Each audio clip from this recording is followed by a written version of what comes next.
sina Senator Tito Soto at Senator Ping Lacson kasama sa top 51 government officials na iniimbestigahang sangkot sa 1 trillion flood control project scam. Kaya pala todo protekta sila kay President Bongbong Marcos kasi pag bumagsak ang boss nila, diretso silang lahat mahahatak pababa, matatanggal sa pwesto, makakasuhan at malalantad ang baho nila sa publiko.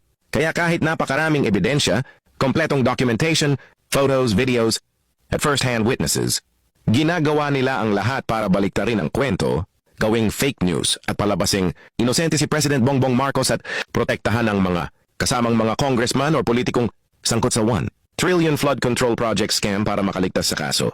Imagine, ang witness na si Orly Guteza, grabe ang harassment, buong pamilya niya damay, sinasaktan, tinatakot, dinidetain, pilit pinaparekant ang tunay niyang statement. Ganito ba ang ugali ng isang matinong presidente, senador o public officials? Ito ba ang klase ng opisyal na dapat nire-respeto? Senator Tito Soto at Senator Ping Lacson.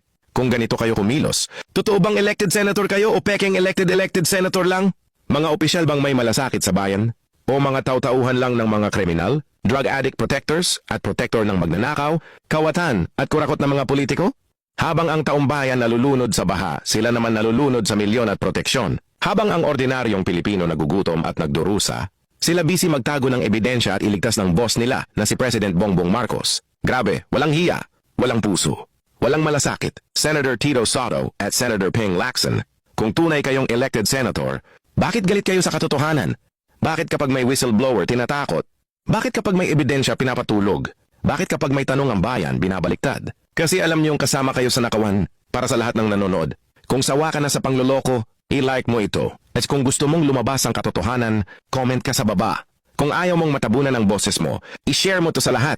At kung gusto mong updated ka sa mga expose, follow and subscribe now. Sa lahat ng taumbayan dito sa Pilipinas at sa buong mundo, naniniwala ka bang dapat managot ang mga opisyal na ito? Yes or no?